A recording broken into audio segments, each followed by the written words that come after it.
Lecture de la Bible sainte. Nous lisons dans l'Ancien Testament le chapitre 19 de la Genèse.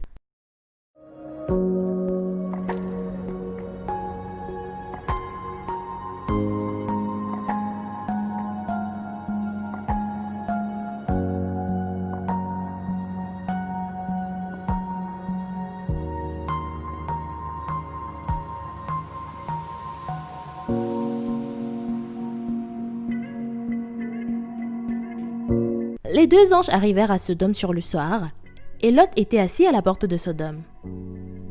Quand Lot les vit, il se leva pour aller au-devant d'eux, et se prosterna la face contre terre. Puis il dit, « Voici, mes seigneurs, entrez, je vous prie, dans la maison de votre serviteur, et passez-y la nuit. Lavez-vous les pieds, vous vous lèverez de bon matin, et vous poursuivrez votre route. » « Non, répondirent-ils, nous passerons la nuit dans la rue. » Mais Lot les pressa tellement qu'ils vinrent chez lui et entrèrent dans sa maison. Il leur donna un festin et fit cuire des pains sans levain. Et ils mangèrent. Il n'était pas encore couché que les gens de la ville, les gens de Sodome, entourèrent la maison, depuis les enfants jusqu'aux vieillards. Toute la population était accourue. Ils appelaient Lot et lui dirent, « Où sont les hommes qui sont entrés chez toi cette nuit? Fais-les sortir vers nous, pour que nous les connaissions. » Lot sortit vers eux à l'entrée de la maison et ferma la porte derrière lui. Et il dit, « Mes frères, je vous prie, ne faites pas le mal. Voici, j'ai deux filles qui n'ont point connu d'homme. Je vous les amènerai dehors et vous ferez ce qu'il vous plaira. Seulement, ne faites rien à ces hommes, puisqu'ils sont venus à l'ombre de mon toit. » Ils dirent, « Retire-toi. » Ils dirent encore, « Celui-ci est venu comme étranger et il veut faire le juge.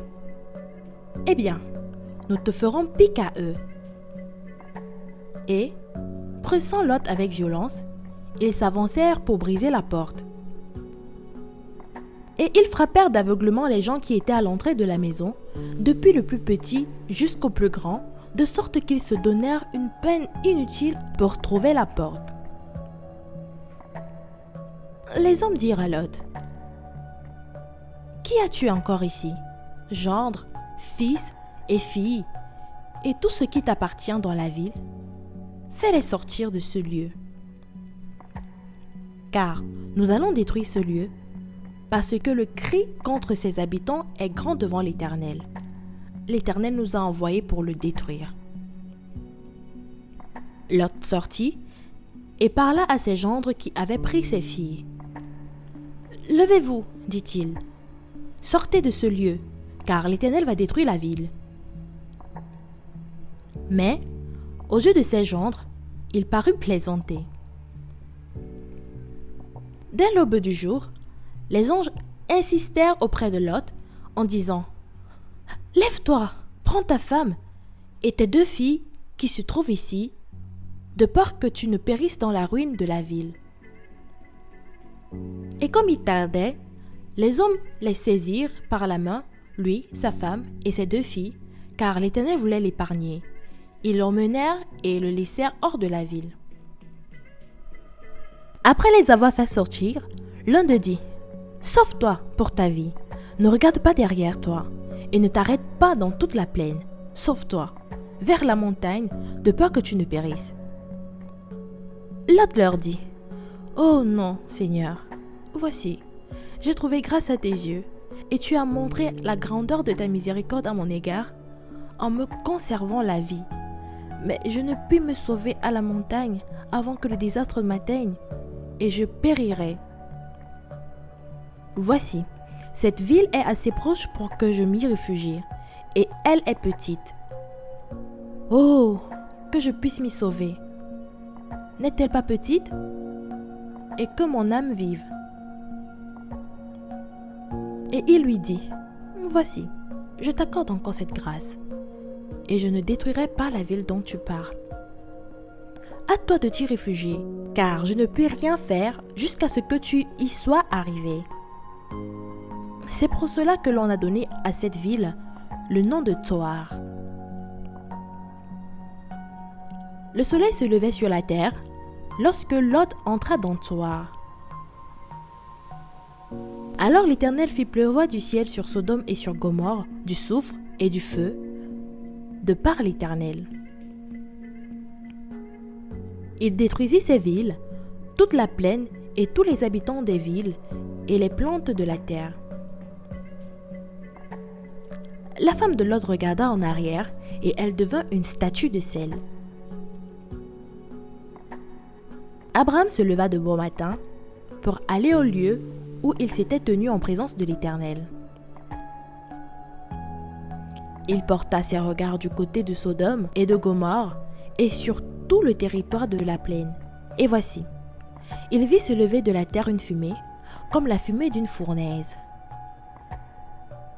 Lorsque Dieu détruisit les villes de la plaine, il se souvint d'Abraham et il fit échapper Lot du milieu du désastre par lequel il bouleversa les villes où Lot avait établi sa demeure. Lot quitta Tsoar pour la hauteur et se fixa sur la montagne avec ses 2 filles car il craignait de rester à Tsoar. Il habita dans une caverne, lui et ses 2 filles. L'aîné dit à la plus jeune, « Notre père est vieux, et il n'y a point d'homme dans la contrée pour venir vers nous, selon l'usage de tous les pays. Viens, faisons boire du vin à notre père et couchons avec lui, afin que nous conservions la race de notre père. » Ils firent donc boire du vin à leur père cette nuit-là, et l'aîné alla coucher avec son père. Il ne s'aperçut ni quand elle se coucha, ni quand elle se leva. Le lendemain, l'aîné dit à la plus jeune, « Voici, j'ai couché la nuit dernière avec mon père. Faisons-lui boire du vin encore cette nuit, et va coucher avec lui, afin que nous conservions la reste de notre père. » Elles firent boire du vin à leur père encore cette nuit-là, et la cadette alla coucher avec lui. Il ne s'aperçut ni quand elle se coucha, ni quand elle se leva. Les 2 filles de Lot devinrent enceintes de leur père. L'aînée enfanta un fils, qu'elle appela du nom de Moab. C'est le père des Moabites, jusqu'à ce jour. La plus jeune enfanta aussi un fils, qu'elle appela du nom de Ben-Ami. C'est le père des Ammonites, jusqu'à ce jour. Surtout, n'oublie pas de t'abonner, cliquez sur la cloche de notification pour recevoir nos prochaines vidéos. Lecture de la Bible audio, lue par Larissa. Dis-moi en commentaire le passage que tu préfères et que nous puissions la méditer ensemble. Que Dieu te bénisse.